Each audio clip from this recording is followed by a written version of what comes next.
And Iowa has Caitlin Clark, who's become this huge star. She's amazing, and she's getting all this attention, and some nasty press reporters are upset about it. Did you catch what just happened? Megyn Kelly, yes, that Megyn Kelly, just made some explosive comments about the WNBA, and she's not holding back. She's calling out the league for treating Caitlin Clark like she's the enemy.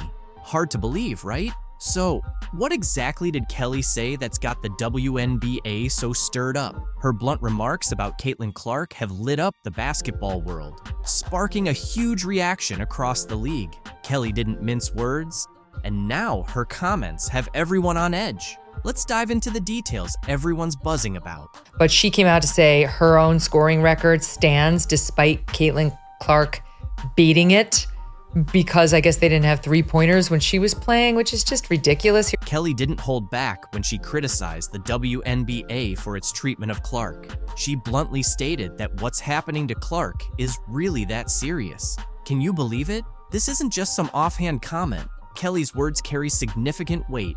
So she's getting a lot of hate from people like that. Of course, Jamel Hill has weighed in, like a lot of people taking shots at her. You might be wondering, since when does Megyn Kelly care about basketball? And that's a fair question.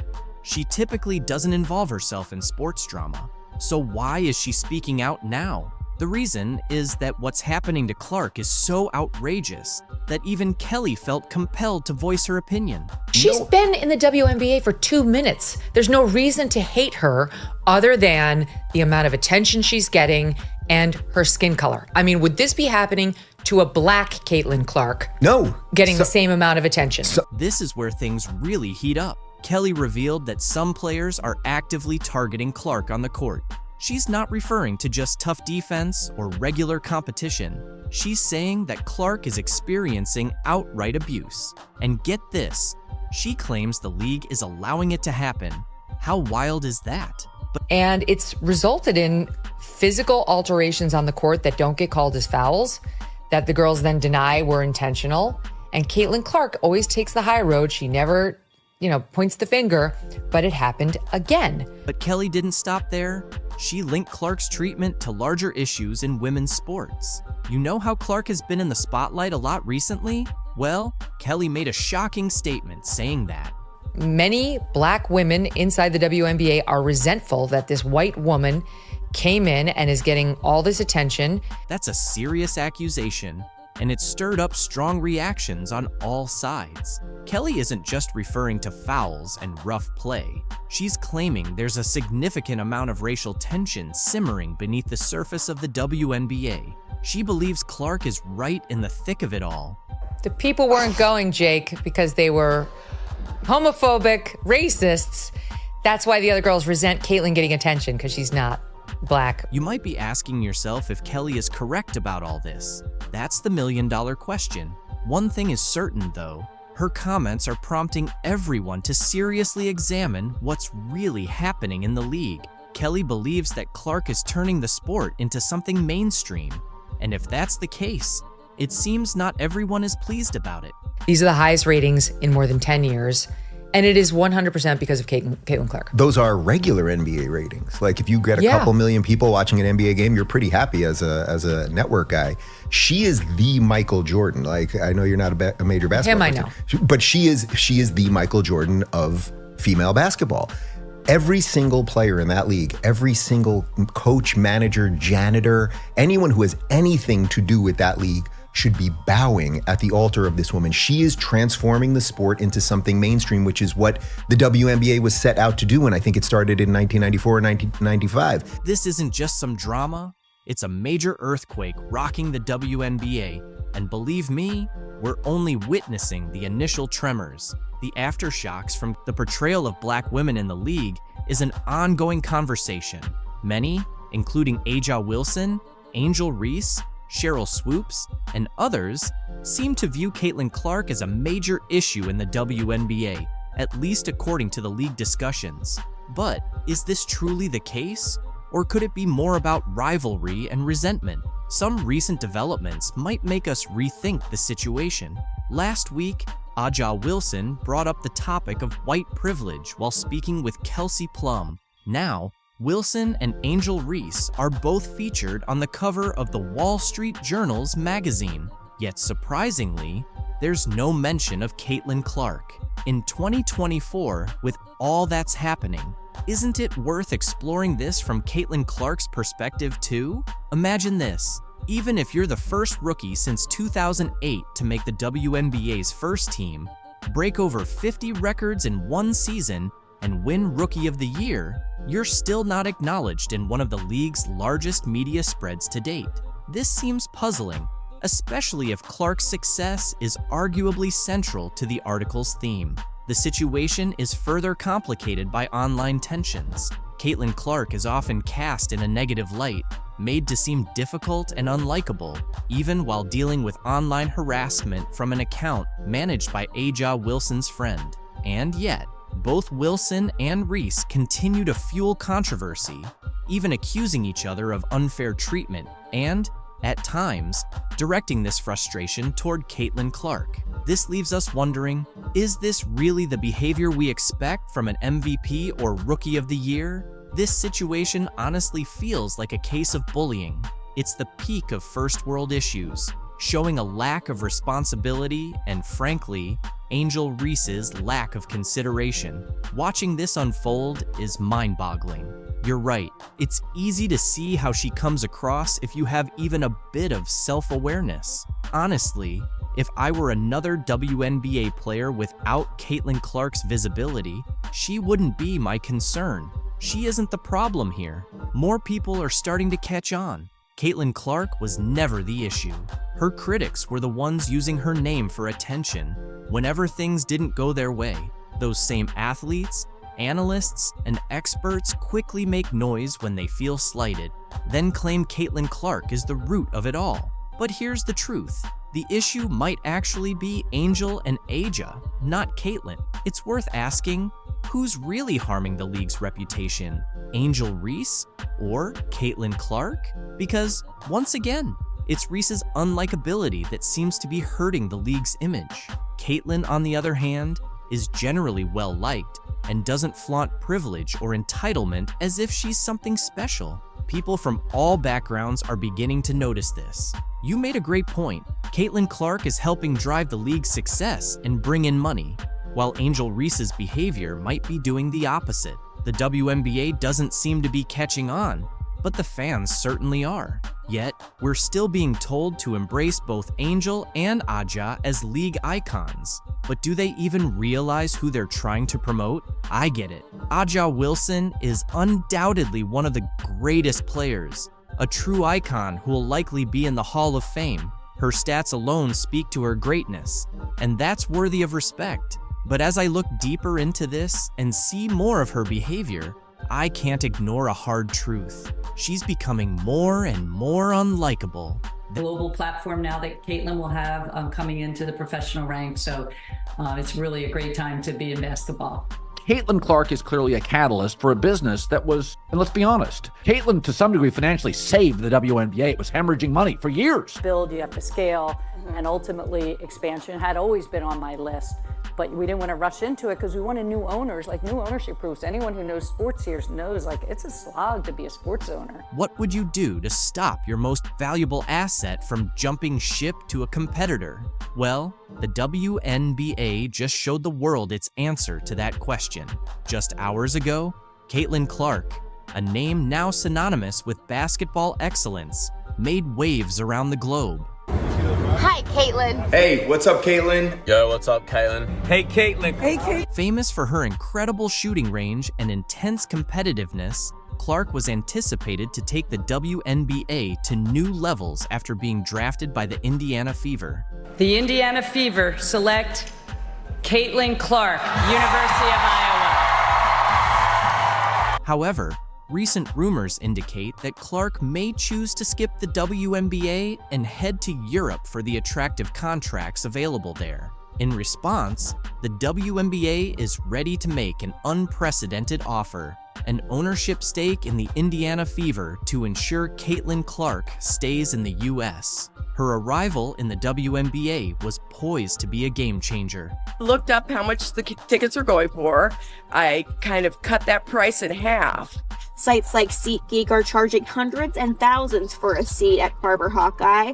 She says the attention for the sport has grown a lot in the 15 years she's been a super fan. After an outstanding college career in which she broke records and attracted millions of viewers, the WNBA viewed Clark as their golden ticket. Her talent for drawing crowds, boosting TV ratings, and increasing attendance to unprecedented levels made her the most anticipated rookie in recent WNBA history. The Indiana Fever, who had struggled with both attendance and performance, saw a significant rise in their numbers after drafting Clark. And the Fever are going to be over 200,000 higher than the next highest total attendance in league history. Many believe she has the potential to transform the franchise single-handedly. Her knack for attracting fans wasn't just a guess. During her college years, Clark's games ranked among the most viewed in women's basketball history. In her rookie season, attendance for the Indiana Fever nearly quadrupled. Her games turned into must-watch events, contributing to one of the WNBA's best seasons ever in terms of TV ratings. For the WNBA, Caitlin Clark wasn't merely a player, she represented a bright future for the league. Caitlin Clark is clearly a catalyst for a business that was, and let's be honest, Caitlin to some degree financially saved the WNBA. It was hemorrhaging money for years. While her WNBA debut was thrilling, Caitlin Clark was also being pursued by European teams with enticing offers. Europe, known for drawing top WNBA talent with its higher salaries and competitive environment, presented a significant temptation. Players like Breanna Stewart and Diana Taurasi have openly talked about how playing in Europe offered them financial stability. Like there's that 4-year period where you need to grow as a person, but then the NIL comes in. Caitlin Clark, almost unanimous, -1. Angel Reese received one first place vote for Rookie of the Year.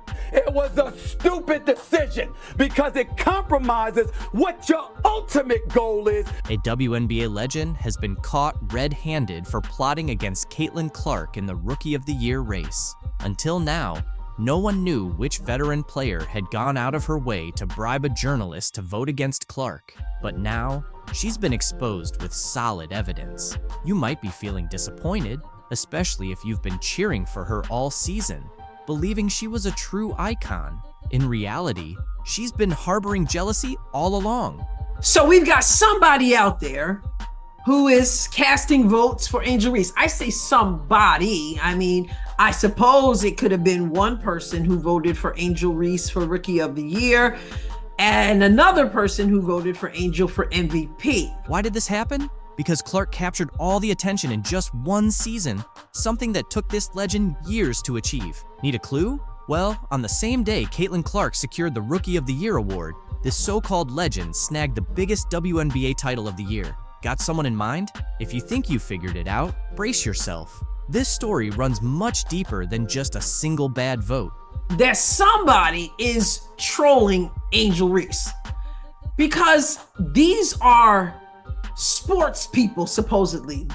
These are members of the media. These are people who write about sports, who broadcast about sports, who... And believe me, up until now, you've only heard the basic stats. For instance, Caitlin Clark averaged an incredible 19.2 points per game, dished out 8.4 assists as if she were handing out candy, and grabbed 5.7 rebounds just to top it off. Sure, it all sounds impressive, but that's just scratching the surface. What's even more astonishing is that despite Clark dominating nearly every rookie statistic you can think of, she didn't receive a unanimous Rookie of the Year vote.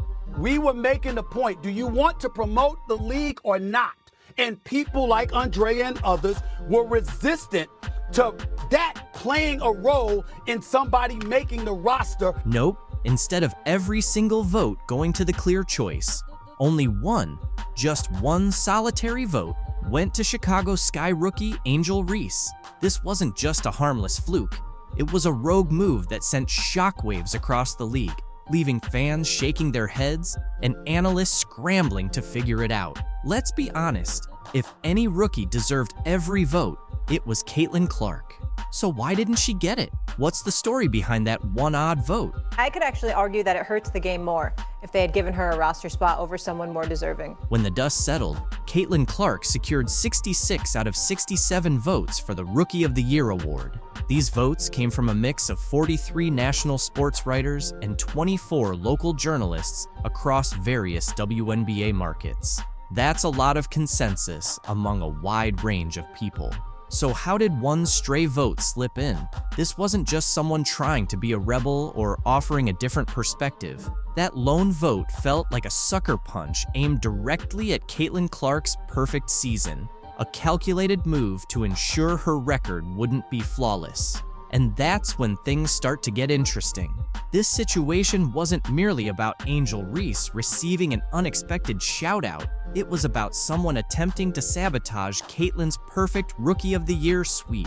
But who could it be? Definitely not Cheryl Swoops, as she doesn't even have the authority to vote in this competition. So let's discard that theory. When it was revealed that the rogue vote came from journalist Cameron Duncan, everyone began asking the same question: why Reese? Sure, Reese had decent stats, but she wasn't even in the same league as Clark's record-breaking season.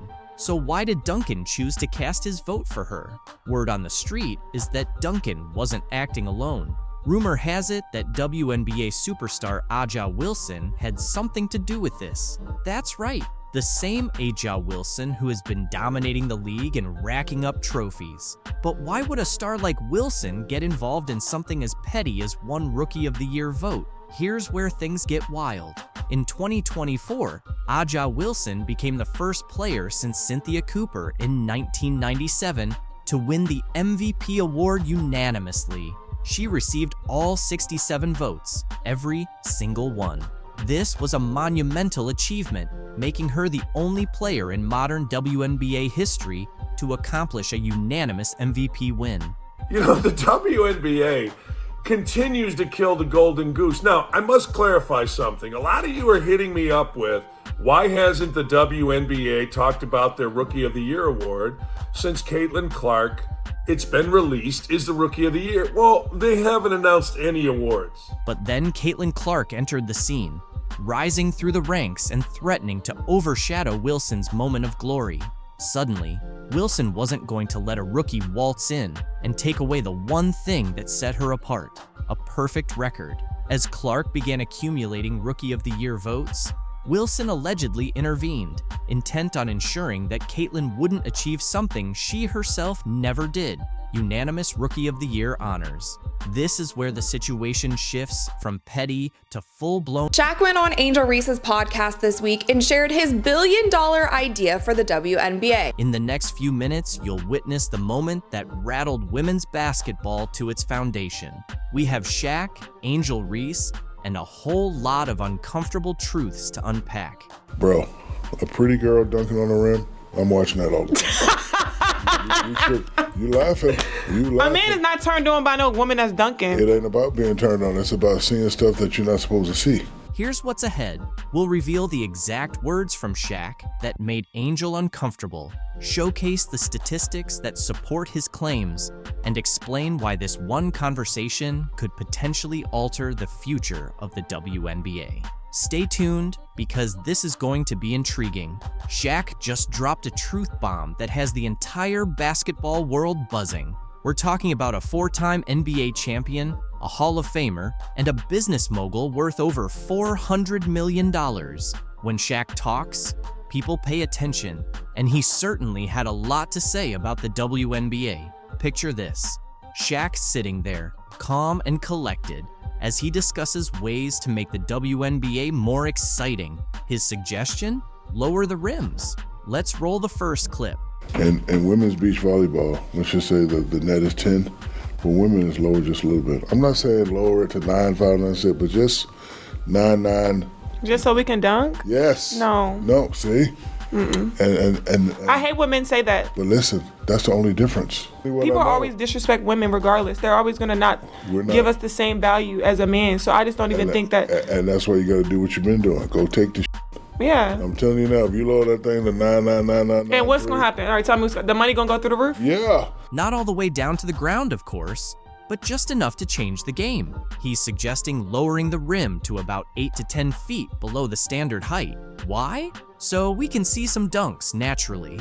You might think that doesn't sound too bad, but here's where it gets interesting. Sitting right across from Shaq, Angel Reese isn't on board with that idea. She fires back, making some compelling points about respecting women's basketball. I feel like it still wouldn't be good enough. It's never good enough for a man. People always disrespect women regardless. They're always going to not give us the same value as a man. So I just don't even think that. She then addressed the issue of people not tuning in to watch the game. Yeah. I'm telling you now, if you lower that thing to 99999. And what's gonna happen? All right, tell me, the money gonna go through the roof? Yeah. We don't even have the people don't even watch the game.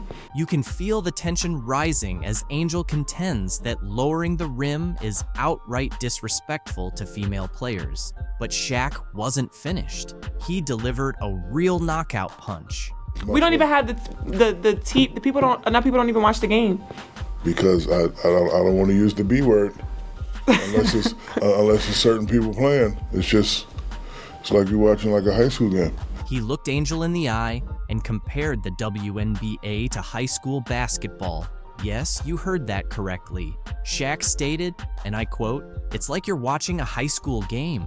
Can you imagine the collective gasp from WNBA players everywhere? Let's break this down for a moment. Shaq, one of the most dominant players in NBA history, just suggested that the highest level of women's professional basketball is comparable to high school boys' games. That's not merely a critique. It's a full-blown slam dunk of criticism. Shaq, he was trying to teach Angel Reese how to make the WNBA more entertaining. You know, so people might actually watch the product. And Shaq is qualified to do so. During his NBA career, the dude was a brilliant marketer. He knew how to be entertaining while also being dominant on the court. There was a reason that every member of the media was waiting by Shaq's locker after games. They knew he would deliver the best sound bites. They knew he would give the most entertaining interview. You might be curious about how this will unfold. On one side, there are people agreeing with Shaq, believing he's just voicing what many have been thinking. They argue that if the WNBA wants to attract more viewers and generate more excitement, then something needs to change. Angel Reese, just because a man is criticizing your league, it does not mean he is disrespecting women. This is the entitlement I always talk about. Angel Reese and her colleagues in the WNBA, they have this false sense of entitlement that makes them believe that they are above being criticized. Anytime they are criticized, they want to play the victim. Men don't respect women. Oh yeah? On the flip side, there's a large group of upset fans and players who believe Shaq's comments are disrespectful. Angel Reese reveals the real reason behind Caitlin Clark's move to Europe. Angel Reese shuts down rumors, says Caitlin Clark's exit is a financial move. Angel Reese couldn't resist weighing in on Caitlin Clark's new European contract. Instead of letting it slide, she stepped in to set the record straight. What the is that headline all about? Yeah. She is the worst basketball player. In the WNBA, this is pretty unprecedented. Someone so set on stirring the pot. Reese, still tangled up in her own steroid controversy, took a jab at Clark, suggesting players are just in it for the money and using racial issues to gain sympathy. People talk about Caitlin getting hate, but someone sat down and spent hours putting together an 8-minute video with interlude clips all to trash Angel. Why? It's obvious Reese is targeting Clark here. The surprising part is that Caitlin has never said anything negative about Reese or any other black player. But today, I can't help but feel that some people don't really deserve the silent treatment. Blah, blah, blah. From Angel Reese. It's pretty clear that Caitlin Clark heading to Europe isn't just about exploring a new scene or picking up a different paycheck. It's more about escaping the toxic circus the WNBA has turned into. On the surface, the WNBA might seem like the perfect fit for a player like her, someone born to dominate, but in reality, it was becoming anything but ideal. Instead of just focusing on her game, She was constantly dodging scandals and skeptical looks like it was all part of the game plan. Entitled players in the WNBA just can't seem to understand is, you get what you put in, and right now, you are getting exactly what you deserve. And why? Because she chose to stay quiet while others tried to paint her as some kind of villain. Some of her own fellow athletes, along with a few media voices, went as far as to label her a racist. Honestly, where do they come up with this stuff? But Clark, always level-headed, didn't take the bait. She didn't waste her time responding to these absurd accusations. She just stayed focused on what really matters, basketball. Yet the drama surrounding her only kept growing, like a bad reality show storyline. So I think it's really just the fans, her fans, the Iowa fans, now the Indiana fans. Then Alyssa Thomas, clearly not interested in keeping the peace, decided to stir things up even more. She publicly blamed Clark for racist comments made by her fans. Yes, you read that correctly. Thomas somehow figured that Clark should be responsible for the words of random people in the stands. I think in my 11-year career, I've never experienced the racial comments from the Indiana Fever fan base. Ridiculous, right? This wasn't even about anything Clark did or said.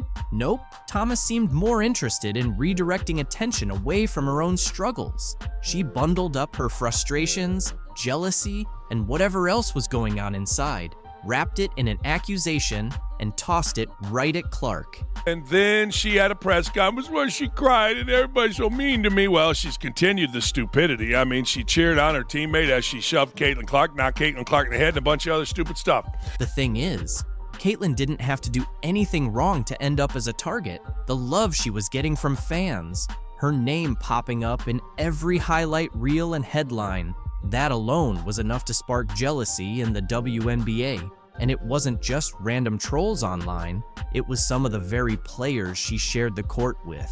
Instead of celebrating her success, a few... Finally, before we get to your questions, we have some news to announce. Commissioner Kathy Engelberg, Commissioner of the WNBA, just announced that starting in 2025, the WNBA Finals format will change. The WNBA just dropped a major surprise during the playoffs, and it's all about the Caitlin Clark effect. They're making some huge rule changes for 2025, but here's the big question. Is this too little, too late? Will these changes really make a difference? Clark's early exit from the playoffs left arenas half empty and tanked TV ratings. Now, the league's scrambling to patch things up, but will these new rules actually fix what's broken? Let's talk about Clark's impact. She didn't just play the game, she redefined it. With 62 records broken, packed arenas, and TV ratings hitting new highs, Clark and the Fever turned every game into a must-watch. Fans couldn't get enough. Well, I knew the atmosphere was going to be electric when they announced Caitlin's name in the dark and the fans went crazy. Here's the reality. The second Clark was out, everything started to fall apart. Ratings plummeted by 80%, and some games started looking like ghost towns, with empty sections covered up to avoid the bad look on live TV. Let's be real. Are you even shocked? Clark was practically carrying the league, and now she's off the court and on the golf course. Can the WNBA make it without its star player? These new rule changes better deliver? Because right now, things aren't looking great. Staying with the WNBA, playoffs, let's stay here. Let's just say the ratings aren't the same with Caitlin Clark and the Indiana Fever now eliminated. By the way, not only was viewership down, but attendance was as well. The WNBA is definitely in panic mode, ready to do whatever it takes to turn things around. But here's the surprising part. These new rules aren't just minor adjustments, they represent a complete overhaul that could either save or sink the league. The big question is, will these changes be enough to fill the gap left by Caitlin Clark and boost their ratings? Or will the league keep slipping into irrelevance? Let's dive into these drastic measures. First off, they're extending the regular season from 40 to 44 games, with the introduction of a new team in 2025, the Golden State Valkyries. That means 4 more opportunities to catch your favorite team in action. Getting to go to multiple arenas so that people that are watching at home can see this environment in a multitude of cities. It's amazing. I love it. The growth continues. But that's not all. The finals are getting a makeover too. Starting in 2025, the WNBA finals will shift from a best-of-5 format to a best-of-7 series. This change aims to create a more intense and exciting championship showdown. Starting in 2025, the WNBA finals format will change to a best-of-7 series. Yes. And the format will be 2-2-1-1-1. It's clear that the league believes more games will lead to more fans and increased revenue. Plus, they're making changes to the first round of the playoffs as well. The format is shifting to a 1-1-1 setup, which guarantees the lower-seeded team one home game. Say for the fans, it's a benefit for your team. Has played well enough to get into the playoffs. So now that your fans will be able to see your team play at home during those playoffs. Yeah. Remember the Fever Sun series? The Indiana Fever couldn't return to play in front of their fans at Gainbridge because of all the drama in Games 1 and 2. It seems the league has finally realized that lower-seeded teams need to have the chance to play in front of their home crowd as well. Now, Commissioner Kathy Engelbert is trying to pitch these changes as if they're going to save the league, claiming it's all about balancing the schedule. But let's be honest, it feels more like a frantic effort to keep things running without their star player. With the increased attention this year, there's also been increased scrutiny about the quality of refereeing. Curious if there has been any conversation about whether it's referee pay, referee training, anything to ensure that is as good as it can be. Let's be honest for a moment. Are these changes truly tackling what fans care about? Sure, having more games looks good on paper, but what about the issues that really matter, like player safety and fair officiating? Those concerns seem to have been completely overlooked by Engelbert. Yeah, and the one thing as a very long-term sports fan I know is that officiating and refereeing is always at the top of a fan's list, of the media's list. Caitlin Clark's reaction to Sabrina Ionescu's game-winning shot in the WNBA Finals was anything but chill. Sabrina's three-pointer gave the Liberty a huge 80-77 win, and while the world was hyped, Caitlin was visibly frustrated. Her season ended way earlier, and seeing her biggest rival take over in the spotlight hit different. Caitlin's always been that player everyone watches, but this time, it's Sabrina stealing the show, and you could sense that jealousy. The rivalry between these two has been bubbling under the surface for a while, but this game just cranked up the tension. Caitlin came into the league with the hype, the fan base, and the expectation to dominate. Sabrina, however, has been quietly making her case, and now she's got everyone's attention. For Caitlin, sitting on the sidelines while Sabrina hits clutch shots and leads her team is a tough pill to swallow. Post-game, Caitlin didn't exactly hide how she felt. In interviews, she brushed off Sabrina's performance,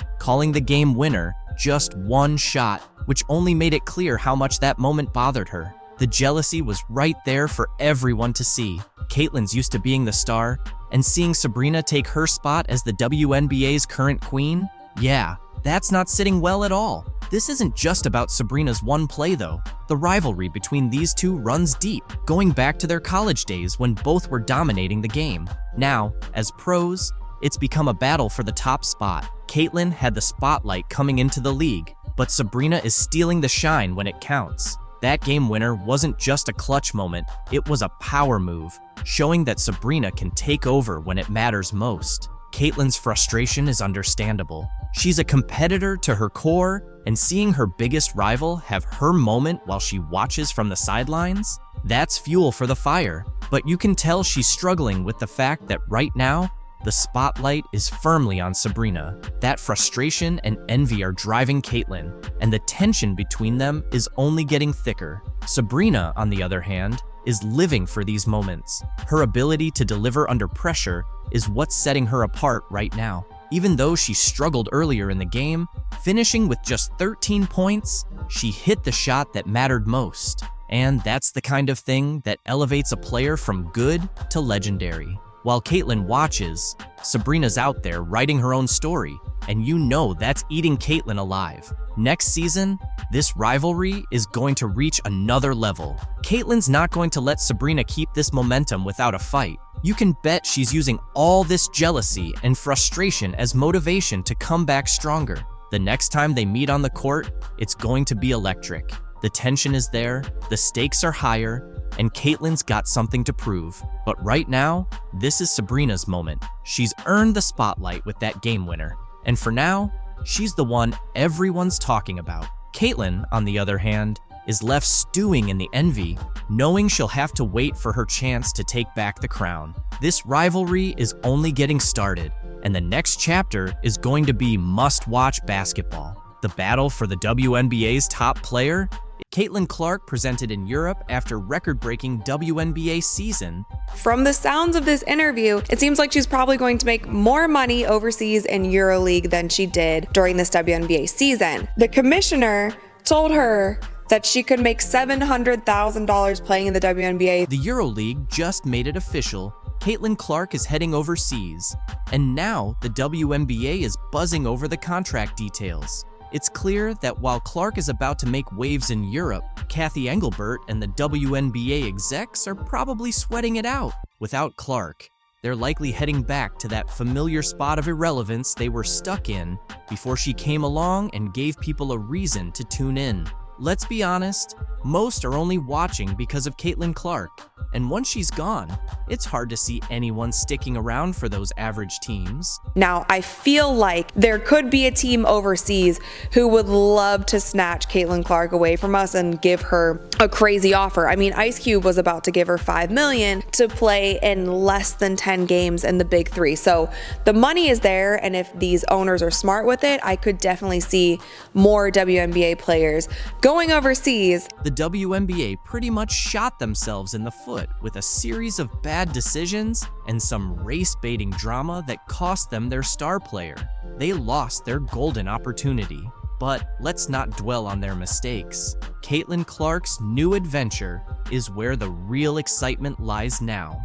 Going overseas and possibly not returning. I totally understand that some of you hardcore Caitlyn Clark fans in America might be feeling a little down about her moving to Europe. But let's face it, you want her to be happy, right? That's why you're staying quiet about it. Deep down, as long as Clark is doing well, you're okay with it. And don't worry, Clark cares about you just as much. In fact, I have a little surprise from her that's going to make you really happy.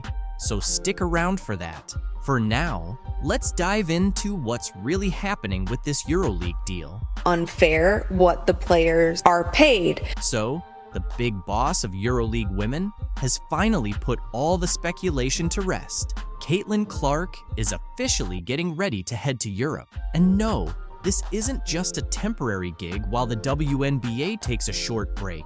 This is a major move. We're talking about EuroLeague Women, which is technically the top competition for women's basketball in Europe. Yet somehow, it still doesn't get the recognition it deserves. It's like this hidden gem in the basketball world, and people are still overlooking it. If you look at his rookie salary, which was around $55 million for 4 years, and then you look at Caitlyn Clark's $300 and I think it was $38,000 salary that she signed for 4 years, that is about the same amount more. It's around 162 times more that Victor made. For those who may not be aware, EuroLeague Women is managed by FIBA Europe, and believe me, it's where some of the most intense basketball takes place.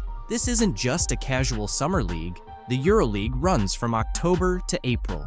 That's ideal for Clark to keep her basketball skills sharp throughout the year. She's really positioning herself to excel on both sides of the Atlantic. It's like she's playing chess while everyone else is still figuring out checkers. They always sold out. Unbelievable. So Atlanta would normally have 3,000, 4,000 people. Now they have 17,000 people, and they sold 1,000 standing room only tickets. So when we walked into the arena, people were on that third balcony looking down at the tops of our players' heads to watch. It's really hard to take in. And here's something interesting. EuroLeague Women has been around since 1958. That's right, longer than most of us have been alive. It's like the original league for women's basketball, even getting a rebranding in the 90s. Yet, for some reason, it hasn't achieved the same commercial success as the WNBA. But don't be fooled. This league is serious business. It has stood the test of time for a reason and is home to some. Angel Reese eventually found herself in serious trouble, facing a lawsuit from the Chicago Sky for using steroids. It seems the team had more up their sleeve than just taking jabs at Caitlin Clark. They're dealing with bigger issues now. But really, Angel, steroids? It's like if there's a questionable move to be made, she's all in. Apparently, just playing the game the right way hasn't been cutting it for her. The addiction is real. The addiction to attention is real. Now, she's turning to drugs because apparently playing real basketball in the WNBA is just too tough, especially when you're afraid of the competition. Let's be honest, this all boils down to her jealousy of rookie sensation Caitlin Clark. Reese just couldn't handle being overshadowed, so naturally, steroids seemed like the solution to her. But this time, she's not getting off so easily. Angel Reese, the self-proclaimed queen of the WNBA, has been caught up in drama from the start. And now, with this steroid scandal, it's turned into a full-blown soap opera. The Chicago Sky decided to skip the usual warnings and went straight to filing a lawsuit. Rumor has it, they've officially accused Reese of cheating her way to the top. She got terminated today from the Chicago Sky. This kind of move is completely unheard of in the WNBA. No team has ever been this bold, this over the top. We're talking about a full-blown legal smackdown, accusing Angel of juicing her way through the season, especially when things got intense during key matchups. And if you think this is some wild conspiracy theory, think again. The Chicago Sky's lawsuit reads like a sports drama miniseries. They're saying Reese cheated, and because of it, they missed the playoffs. They're not holding back. They're flat out claiming she used her enhanced abilities to sabotage their shot at playoff glory. You're not coming in and dominating our game. Here's where things get interesting. Rumor has it that Reese, realizing she wasn't going to dominate the WNBA like she did in college, decided to take a shortcut. And allegedly, that shortcut was steroids. The timing? A bit too convenient. The allegations suggest Reese turned to steroids right when it became clear that pure talent wasn't enough to keep her on top. And who was the constant thorn in her side, outshining her at every opportunity? None other than Caitlin Clark, the Iowa star who was stealing the spotlight without a trace of controversy. I think Angel Reese is jealous of Caitlin Clark. She thinks she's, the reason why this is all happening here. While Reese was grappling with inconsistency and facing criticism, Clark was out there effortlessly breaking records. Clark didn't just set the WNBA rookie scoring record in 2024. She obliterated it, finishing the season with 761 points. No drama, no scandals, just solid hard work and talent. Every time Clark lit up the scoreboard, Reese's struggles became even more apparent. Social media had a field day, tearing Reese apart with constant comparisons between her and Clark. Let's just say those comparisons didn't do Reese any favors, as it became clear to everyone that she was more talk than game. She just likes to call out haters and clap back at haters and say different things. Let's be honest, this scandal doesn't just affect Angel Reese, it casts a significant shadow over the entire WNBA. The league has been working hard to expand its fan base and prove it can compete on a larger scale. However, with this steroid revelation, the league's reputation is now at stake. If the lawsuit goes in the Sky's favor, the WNBA will face a serious need for damage control to maintain the trust of both fans and sponsors. You're not coming in and dominating our game. But why did she feel the need to resort to this? The WNBA isn't college basketball. In the pros, the competition is much tougher, and the athletes are seasoned professionals. Reese quickly discovered that it's a whole different ballgame. While her rookie season wasn't bad by typical standards, she wasn't aiming for average. There were moments when she looked like the unstoppable powerhouse everyone expected her to be, but then she would follow those performances with disappointing outings. In her first 10 games of the 2024 season, she scored under 10 points 5 times. That's not the kind of stat line that silences critics. When expectations are sky high and you don't meet them, people start talking, and not in a good way. And that's when the steroid rumors began to surface. But there's nothing about her game that's really interesting that is going to translate to... I just hope y'all know the WNBA don't pay my bills at all. I don't even think that pays one of my bills. So I don't know if she's complaining or just stating. Angel Reese faced heavy criticism from experts after her recent complaints about her WNBA salary not being enough to cover her rent. Apparently, she's struggling on her $73,000 salary, claiming it doesn't stretch far enough to pay for her extravagant $8,000 monthly rent, as if she's living paycheck to paycheck. I am sympathetic to that, but yeah, sports needs villains. I don't have a problem with it. She makes the WNBA more interesting. Reese, regarded as the league's most pampered player, appears to believe she deserves a salary increase, especially since it's been a while since she found herself in another scandal. And now, it looks like we're back to the same situation again. Number one complaint this offseason in the WNBA would be the incessant whining about their minimum wage salaries. I mean, who could have possibly... What exactly are you asking for more money for, Angel? You played less than 10 games this season, while Caitlin Clark put in the effort through 38. You're attracting a crowd of 7,000 fans per game. I am sympathetic to that, but yeah, sports needs villains. I don't have a problem with it. She makes the WNBA more interesting. And somehow, you expect to earn paychecks on the level of LeBron James? Let's be honest, it seems like you're more focused on your image than the game itself. Angel Reese, who calls herself the face of the WNBA, is acting as if life is incredibly unfair to her. She's making a WNBA salary of $73,439, but still has the audacity to complain that it doesn't cover her $8,000 monthly rent. Now these complaints are coming from the star. That's right. She's living in a place that costs $96,000 a year, and then wonders why her finances don't make sense. I mean, how out of touch can you be? It's almost like she's forgotten basic math. Spending $8,000 a month isn't just rent, it's a lifestyle choice. The average person in Chicago, where rent is around $2,000, would be laughing in disbelief at these complaints. Most people can't afford to spend their entire paycheck on a luxury apartment and then complain about it. Yet here, we have Angel Reese playing the victim while the rest of the WNBA is out there hustling just to get by. The audacity is off the charts. Hand pays them bills, baby. I just hope y'all know the WNBA don't pay my bills at all. I don't even think that pays one of my bills. Literally. I'm trying to think of like my rent for where I stay at. Let's not even dive into her financial choices. With all the money she's making from endorsements, sponsorships, and her podcast, you'd think she would realize that renting an overpriced place isn't the smartest decision. But instead of making wise financial moves, like buying a house or investing, she seems to be spending money faster than most people can earn it. What's her plan exactly? Is she just waiting for a magic fairy to come and solve her problems? I don't even know what salary. Does it really? You don't even... Yo! I'm living beyond my means! It's like... It's both hilarious and sad at the same time. She's in a position to be a real role model for her fellow WNBA players, many of whom are genuinely struggling to make a decent living.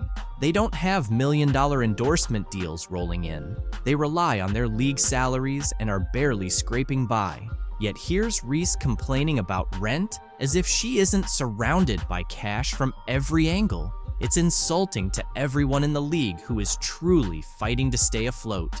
Playing this offseason in the WNBA would be the incessant whining about their... In a surprising move, ESPN is back in the news, this time for parting ways with one of its well-known personalities, Elle Duncan. So, what happened? It all stems from Duncan's ongoing criticism of Caitlin Clark, a rising star who's been making waves in the WNBA. Instead of celebrating Clark's impressive achievements, Duncan took a different route, one that ultimately cost her her job at ESPN. Brianna Stewart's never going to win another championship, or, Nafisa Collier's better than Maya Moore. Like, instead of those kinds of hot takes, the hot takes solely and explicitly surround all of these black women versus Caitlin Clark. Imani Jones and Elle Duncan have teamed up. They're coming at the 22-year-old white straight girl, Caitlin Clark.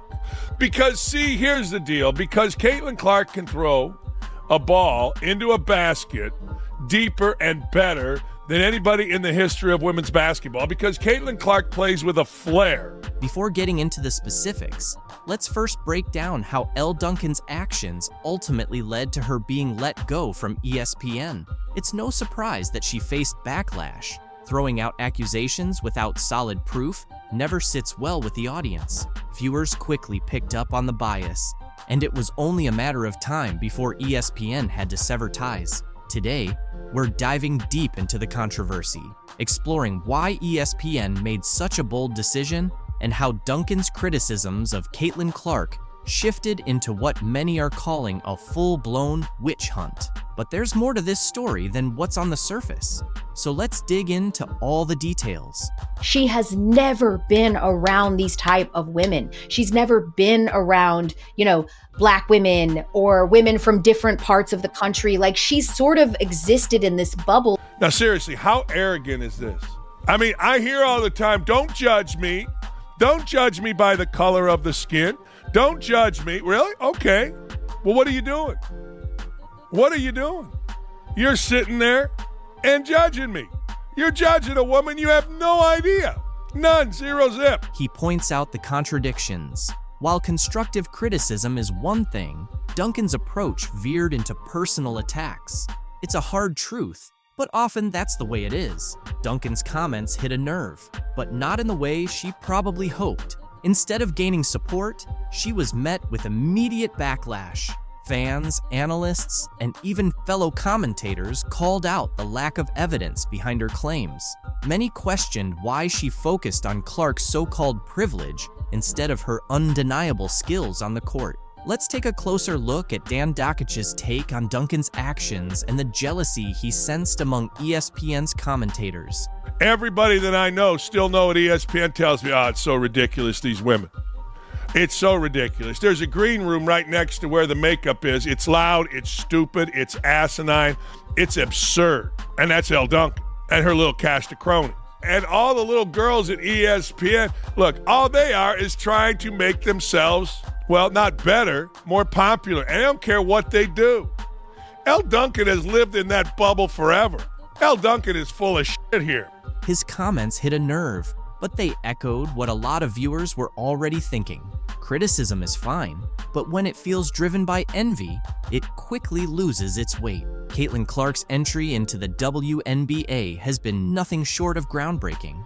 Her stats speak for themselves, leading the league in points per game and bringing a fresh level of excitement to women's basketball. Viewership has jumped nearly 40% since her debut, with fans across the nation tuning in to see her in action.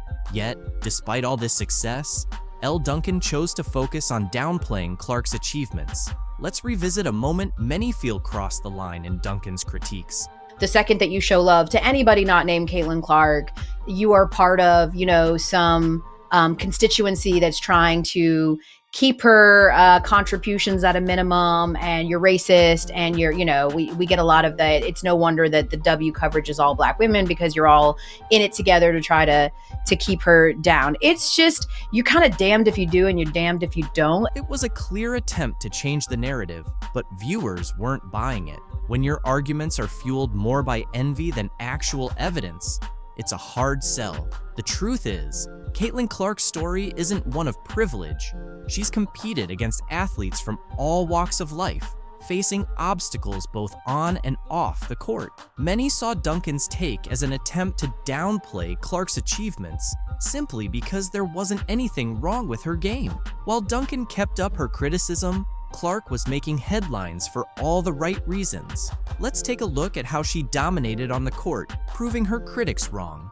Caitlin Clark has literally carried the sport on her back. She talks that yang, resonates with Caitlin Clark. It isn't her being white. It isn't her being straight. Her game resonates with people in basketball and across the country because she's got that edge. I heard her drop 3 F-bombs in one game sitting right there courtside. Her teammates had to hold her back. She's yelling at the coach. That's what Magic, Bird, Isaiah, Jordan, you name it, that's what they do. Clark resonates. Nobody turning the set on and saying, I gotta watch who? It's no wonder fans are drawn to Clark. She brings a new energy to the game that's been missing for quite some time. Analyst Dan Dakich didn't mince words when addressing the situation, calling out the obvious double standards. He suggested that Elle Duncan's criticisms were fueled by something deeper, possibly resentment toward Clark's rapid. A surprising figure has come forward to support Caitlin Clark. While she's been celebrated by many NBA greats, the response from the WNBA community has been mixed, often marked by envy instead of respect. It's an unusual dynamic that brings attention to the difference in how men's and women's basketball players view Clark's impressive rise. On the men's side, one of the first to openly back her was none other than Stephen Curry. You can't help but watch when she plays, where she's shooting from, the range, the confidence, the flair, like she's a performer. Curry, whose long-range shooting has transformed the NBA, sees a lot of his own style in Clark's game. In an interview, he shared that while her shooting range and style are clearly similar to his, focusing only on those aspects takes away from appreciating the rest of her game. I saw somebody break down the release time, which is pretty much identical to mine. Curry was quick to note that although Clark's shooting grabs the spotlight, her full skill set is what truly stands out. Her court vision, passing, and ability to consistently fill up the stat sheet show she's a well-rounded player. It's crazy though, just because her shot it's like that, it's at that level. But if you really watch, like her floor game is as impressive, so it's kind of the total package. He described her shooting ability as her superpower, but emphasized that it's her entire skill set that truly sets her apart. LeBron James, another NBA icon, shared a similar sentiment, voicing his admiration for everything Clark has achieved on the court. Caitlin Clark is the reason why a lot of great things is going to happen for the WNBA. But for her individually, I don't think she should get involved on nothing that's being said. Just go, have fun, enjoy. After watching Clark dominate the scoreboard in an NCAA tournament game, LeBron James couldn't help but see similarities between her and himself. Just as he did early in his career, Clark has often shouldered the responsibility of leading her team to victory, single-handedly shifting game momentum. In his words, Caitlin Clark is the kind of player who can take over a game, lifting her teammates while still excelling on her own. A high compliment from someone who knows all about carrying a team. But there's more to Clark than her skills on the court. Being from Indiana, specifically the Indianapolis area, her rise naturally draws comparisons to one of basketball's all-time legends, Larry Bird. In the 1980s, Bird was more than just a player. He was an icon, known for his relentless work ethic, gritty style, and fierce competitiveness. So it's no surprise that as Clark kept breaking records, comparisons to Bird's Indiana-rooted style of basketball brilliance began to emerge. And it wasn't just the hometown connection drawing attention. Magic Johnson, Bird's longtime rival, also spoke about Clark's impact, comparing her budding rivalry with Angel Reese to his own storied battles with Bird in the 1980s. Johnson pointed out that while rivalries can get intense, they also raise the level of the game and draw more fans to the sport. We have to understand that both Caitlin, Angel, and Brink, who plays for my Sparks, they made the WNBA better. They're going to be tested by these incredible women who've been in the league for a long time. Caitlin is the most popular WNBA player, but she's not the best at this time. Just like Larry and I were not the best when we entered the league. We became the best later on by our play. Caitlin still has to play great Sure. to become the best WNBA player. In Johnson's words, Caitlin and Angel have brought back that classic spirit of basketball, where everyone's eagerly watching to see what'll happen next. It's like Larry and me all over again, he said. And now, Larry Bird himself has finally spoken up about Clark. Though he's been mostly quiet on the topic until now, Bird recently offered her some advice as she faces rising criticism both on and off the court. He urged her to keep her focus, reminding her that while critics will always be around, they won't stick. What you're doing now, Bird told her, is going to be remembered forever. The people tearing you down, they'll fade away. Trust me, I've been there.